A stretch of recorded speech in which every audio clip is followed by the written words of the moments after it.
और बुल्ली के घर से ज़्यादा दूर नहीं है। जैसे ही गुल्ली और बुल्ली को डिस्काउंट के बारे में पता चलता है, वो दोनों ही फौरन स्टोर पहुंच जाते हैं। लेकिन ये जहां भी जाते हैं थोड़ी बहुत बदतमीजी ज़रूर करते हैं। और जब सेल्समैन उनसे पूछता है कि ये क्या तरीका है स्टोर में आने का, तो गुल्ली कहता है कि हमारी स्पीड काफ़ी ज़्यादा थी, इसलिए हम आउट ऑफ कंट्रोल हो गए थे। लेकिन आपका जितना भी नुकसान हुआ है, मेरा दोस्त बुल्ली इसकी भरपाई कर देगा। अब आप मुझे आईफोन दिखाइए। बुल्ली कहता है वो वाला दिखाइए। गुल्ली कहता है वो वाला। बुल्ली कहता है अरे वो वाला दिखाइए जो पीछे रखा हुआ है। सेल्समैन कहता है जल्दी नीचे उतरो और निकलो स्टोर से बाहर। हम तुम्हें कोई आईफोन नहीं देंगे, वरना सिक्योरिटी गार्ड धक्का देकर तुम्हें बाहर निकालेगा।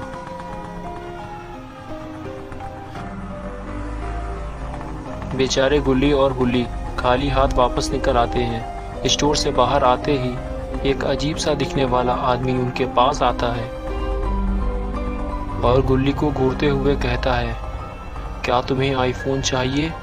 मैं तुम्हें दे सकता हूँ, वो भी बहुत कम कीमत पे। गुल्ली कहता है नया होगा या पुराना? वो आदमी कहता है कि मेरे पास नया और पुराना दोनों तरह के फ़ोन हैं। गुल्ली कहता है कि हमें 2 फ़ोन चाहिए, कोई फ़ोन हो तो दिखाओ। और कितने का दोगे?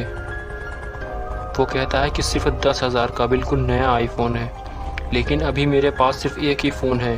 अगर तुम्हें और चाहिए तो तुम्हें मेरे साथ मेरे घर चलना होगा। गुल्ली कहता है कि हमें 2 फ़ोन चाहिए थे, हम कल तुमसे आकर ले लेंगे। ये कहकर गुल्ली वहाँ से चला जाता है और वो आदमी वहीं खड़े होकर गुल्ली को देखता रहता है। लेकिन सच बात तो ये है कि गुल्ली उस आदमी से फ़ोन लेना ही नहीं चाहता था, क्योंकि गुल्ली उस आदमी को देखकर डर गया था। वो आदमी ही थोड़ा अजीब सा दिख रहा था।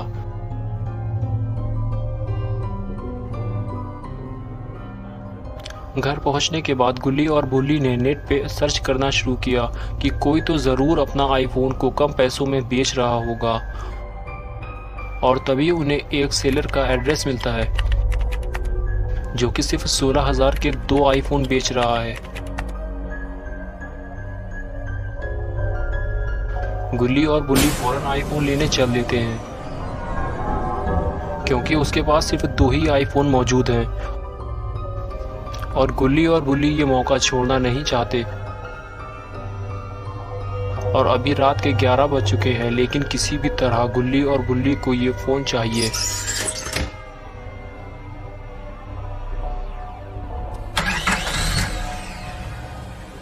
लेकिन एक बार भी इन लोगों ने ये नहीं सोचा कि ये आदमी आईफोन को इतनी कम कीमत पे क्यों बेच रहा है।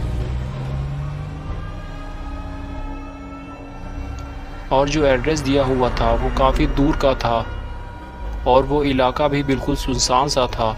वहाँ ना तो किसी के घर बने हुए थे और ना ही कोई इंसान नज़र आ रहा था। बिल्कुल वीरान, दूर दूर तक कोई आबादी नहीं थी।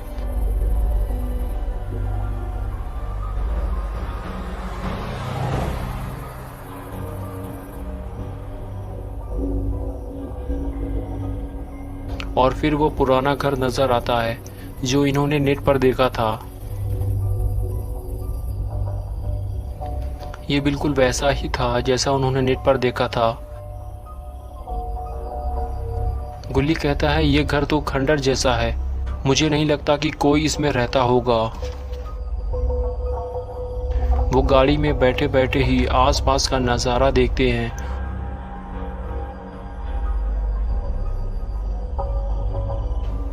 और फिर गुल्ली उस सेलर को फ़ोन लगाता है जो उसने नेट पर देखा था, लेकिन कोई भी फ़ोन नहीं उठाता।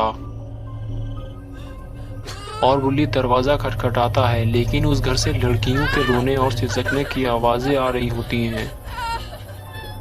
ये आवाज़ें सुनकर गुल्ली भी वहाँ पहुँच जाता है और ये दोनों ही बड़े ध्यान से वो आवाज़ सुनने लगते हैं।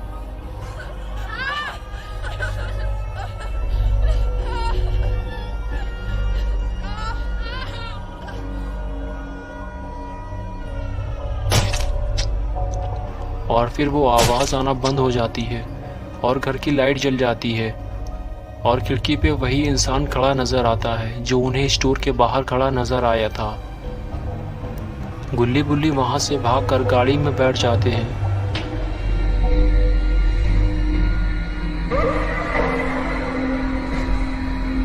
और उस घर की लाइट फिर से बंद हो जाती है। लगता है वो आदमी घर से बाहर आना ही नहीं चाहता।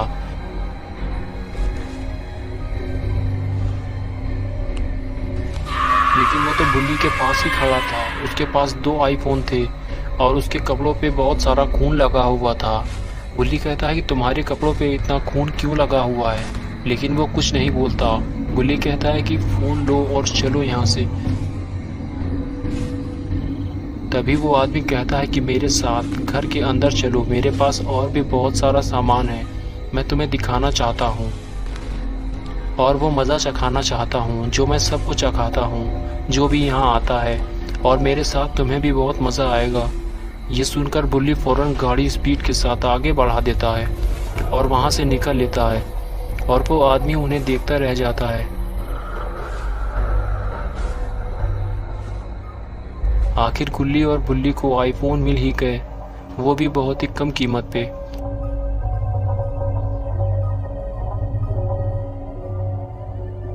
रात के 1 बज चुके हैं। बुल्ली घर पहुंचने के बाद सो जाता है, जबकि गुल्ली जागकर आईफोन चला रहा होता है।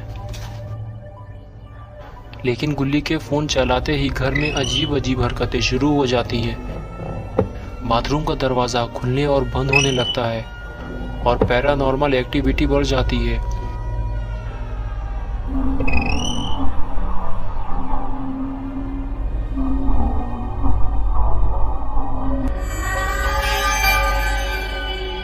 गुल्ली को ये पता भी नहीं होता कि ये सब क्यों हो रहा है। वो इसे इग्नोर कर देता है और बाथरूम जाकर देखता है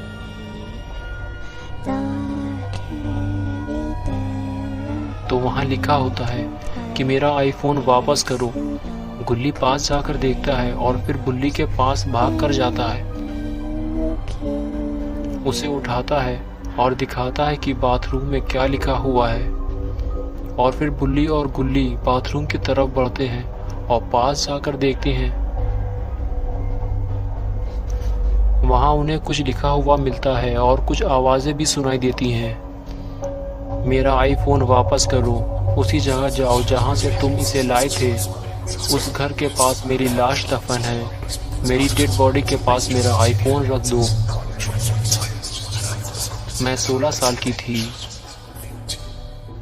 वो एक खूनी है, उस आदमी को जान से मार दो। ये सब पढ़ने के बाद गुल्ली और बुल्ली वहाँ से फ़ोन लेकर निकलते हैं और उसी घर की तरफ चलते हैं जहाँ से वो फ़ोन लेकर आए थे।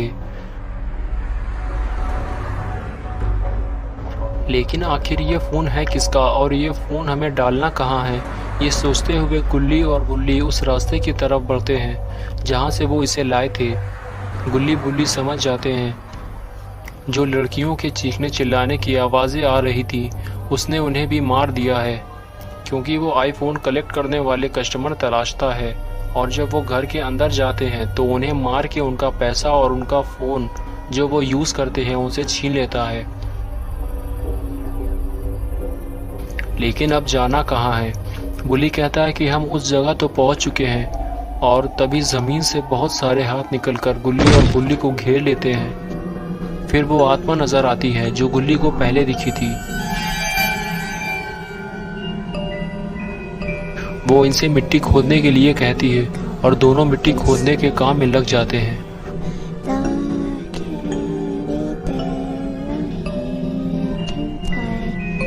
और मिट्टी हटाने के बाद उन्हें एक गड्ढे में बहुत सारे कंकाल और एक लड़की की लाश नजर आती है।